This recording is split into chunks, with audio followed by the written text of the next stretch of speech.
What is up everyone, Movie back again with another top 10 video. Today is going to be my top 10 horror movies of 2022.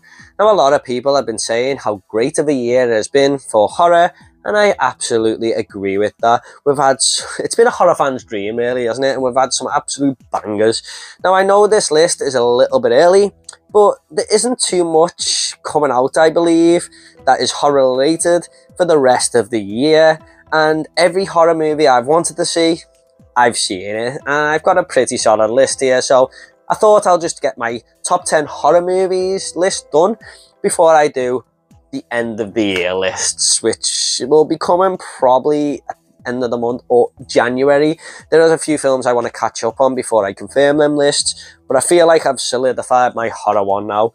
So before I get into the top 10, I just want to give a few honourable mentions. And don't forget to leave your top 10 horror movies down below. I would love to hear what your picks are, and I'll try and reply to you all, I promise. So these four, I think, deserve these honourable mentions because I watched 120 odd movies up to now this year.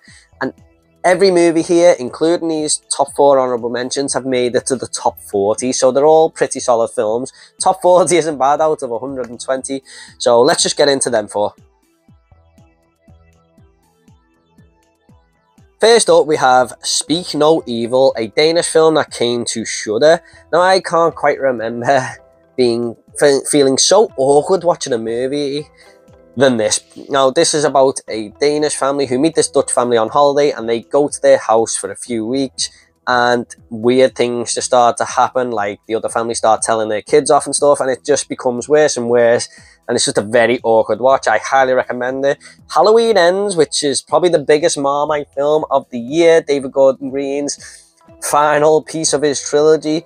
I thought Rowan Campbell carried this movie brilliantly, and it was a nice surprise for me. After watching the entire Halloween franchise, I was up for something different. It totally worked for me. Fresh, starring Sebastian Stan, who is a very sinister character who actually just seems like a normal guy on the outside who wants to date women, but there's a little bit more to him. I do recommend that one, which came to Disney+. And we also have Watcher, starring Maika Monroe, who starred in It Follows, who moves to this new city, doesn't know anyone, and feels like she is being stalked everywhere she goes, and the film just delves into more creepiness as it goes on. Okay guys, so they are 4 pretty solid films in my opinion, but let's just get into it now with number 10. Number 10 is going to be one of the first films that was released this year, and that is Scream, or otherwise I like to call it Scream 5. Now, the legacy characters we know, Neve Campbell and Gale Weathers and stuff, sort of took a little bit of a backseat with this one, and we have these new characters in Melissa Barrera and Jenna Ortega taking the mantle and, you know, probably taking over the franchise as we move forward, with Scream 6 coming out next year, of course. But I thought this was another solid entry into a very good franchise. There hasn't really been a bad Scream movie, in my opinion. Even Scream 3, which a lot of people don't like, it's still an enjoyable slasher. But this was another solid entry. I loved the whole whodunit aspect of these films.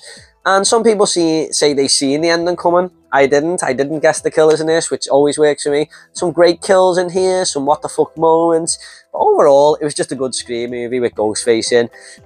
I love a slasher whodunit film, and that's exactly what I got from this one. Looking forward to Scream 6, but number 10 is Scream, or Scream 5. Number 9 is going to be The Black Phone, based on the short story by Joe Hill. Now this follows a small community that is really on edge because all these kids are going missing in the 70s, because this guy called the Grabber, played by Ethan Hawke, is going around snatching these kids, and he disguises himself as a magician and pretends he's going to do a magic trick, and then just grabs them into his black van there. But this was a very, very creepy film, and really, really well directed by Scott Derrickson. I think he nailed the visual aspect of it and where to point the camera, how to make Ethan Hawke look really creepy. And he was awesome in this, Ethan Hawke. The whole mask, the look was awesome. And it had a very realistic feel to it. My only problem is I wish they would have kept it more realistic instead of going into the supernatural elements, which kind of threw me off a little bit. And we could have got a few more explanations as to why these things were happening. Now, Madeline McCraw was the absolute the best thing about this movie for me. She absolutely stole the show. But I wish we would have known why she can see these sort of things and these visions what she's got. I wish that would have been explained more. But overall, a very creepy horror film. There is a moment involving the grabber waiting at the top of some stairs for someone, which really put me on edge. But just a pretty solid horror movie for the year, and one that I really thoroughly enjoyed actually. So number 9 is The Black Phone. Number 8 is going to be Hellraiser. We've had rumblings of this remake coming for a while now, and we finally got it.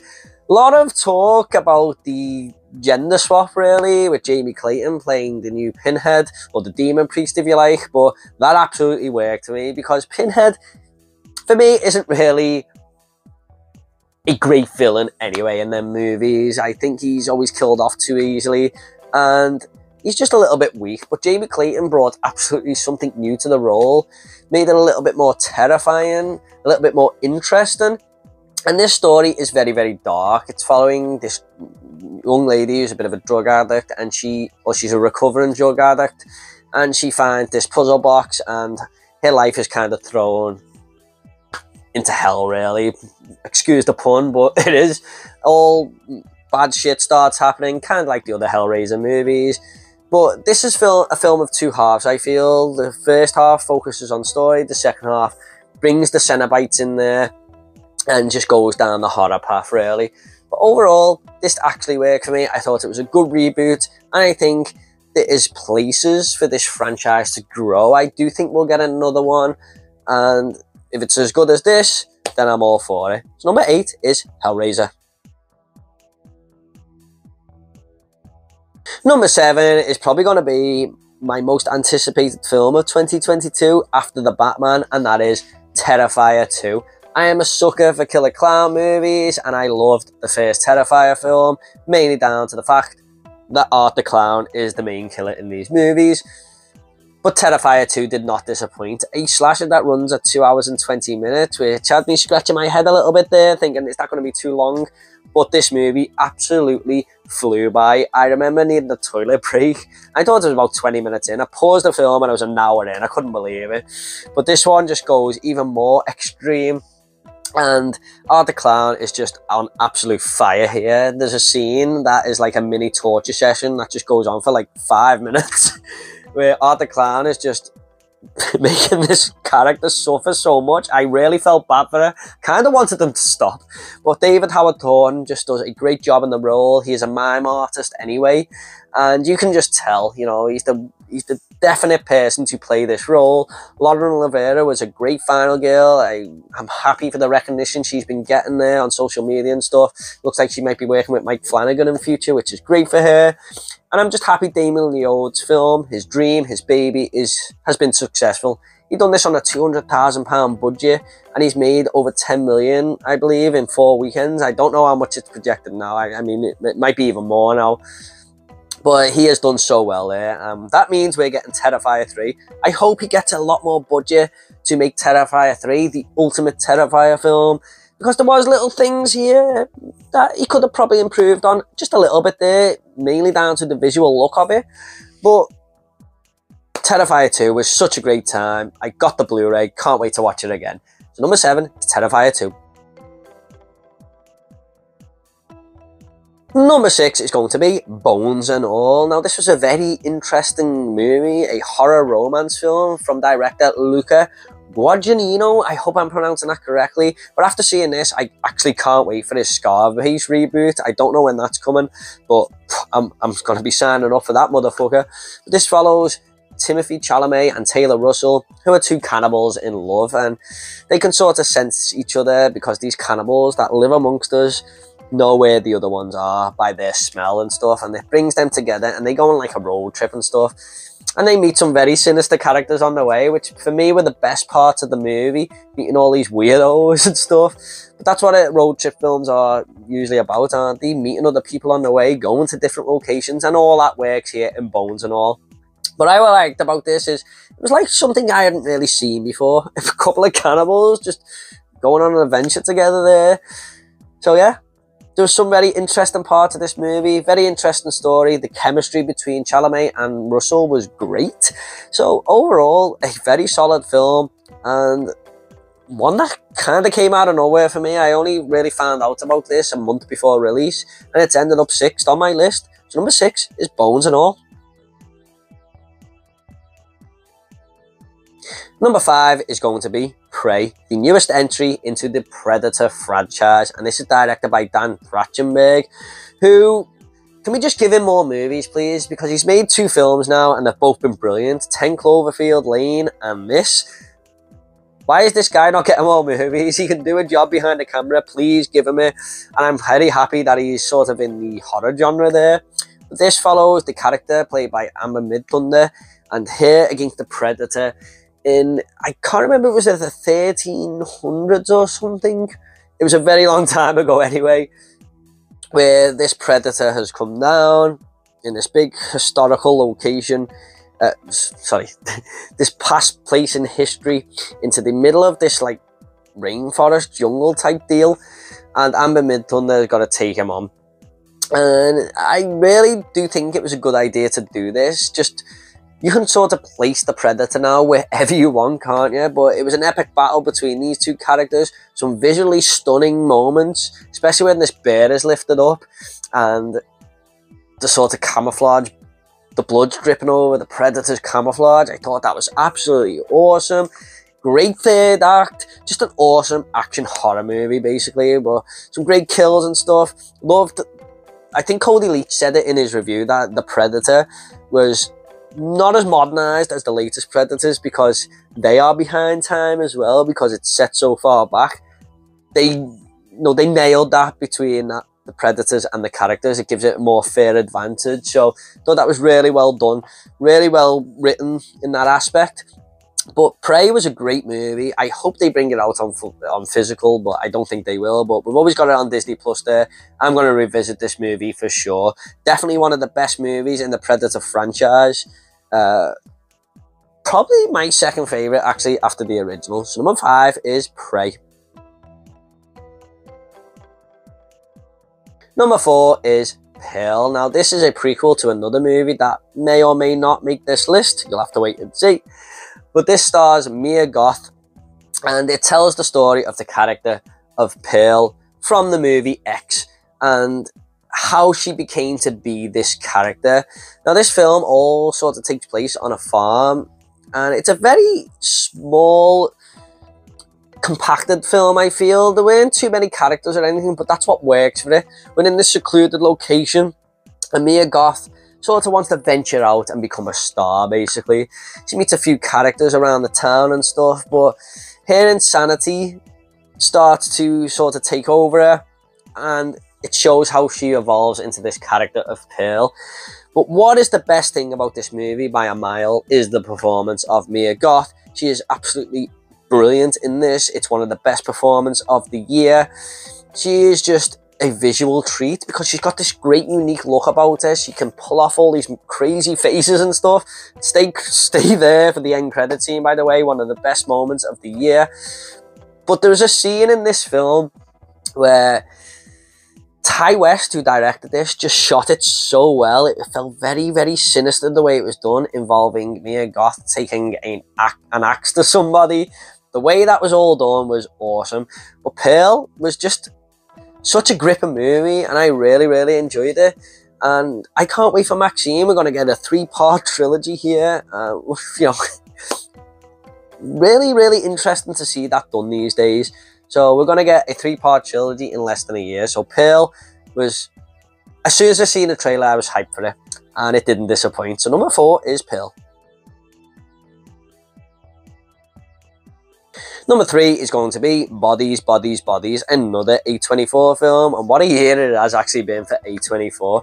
Now, this follows a bunch of characters who are sort of this generation's teens, if you like, and everything you hate about them people are these characters in this movie. The movie is very, very aware of that, and you can't help but like these characters, even though they are annoying ass people.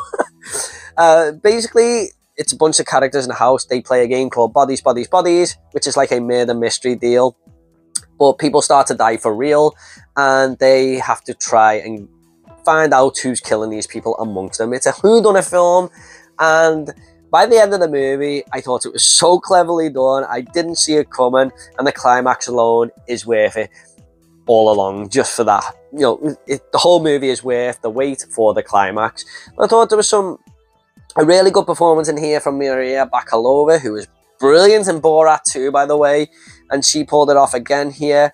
But it was always interesting. It was always interesting, this movie. I was always wondering what was going on, and some good bloody moments along the way as well. So number 3 is Bodies, Bodies, Bodies. Number 2 is going to be Smile. Yes, this stars Kevin Bacon's daughter, Sosie Bacon, and she is a nurse, basically, and she sees this patient of hers kill herself in her room while she is smiling. And she soon learns that this is a bit of a curse that she's been given, and she has to get to the bottom of it. And she starts seeing things that are really, really creepy around her, and this curse is following her around, basically, and she's got to try and stop it before this curse actually gets her. I thought this film takes a lot of elements from It Follows, but is enough to do its own thing, I feel. Feeling familiar, but feeling different at the same time. I thought this film had some very creepy moments in it, and I'm not a big fan of jump scares, because I think so many movies these days just throw too many at you, but man, they all landed in this one. I remember being in the cinema at one moment, and I jumped up so hard that the girl next to me jumped as well and said, "You made me jump there." It's just such a funny moment. Really, really well shot, and definitely one of the best horrors I've seen in a while. I kind of wasn't on my radar, this, but when I started hearing the reactions and stuff, and people giving this positive reviews, I thought, yeah, I'm on board now, and it didn't disappoint. So number 2 is Smile.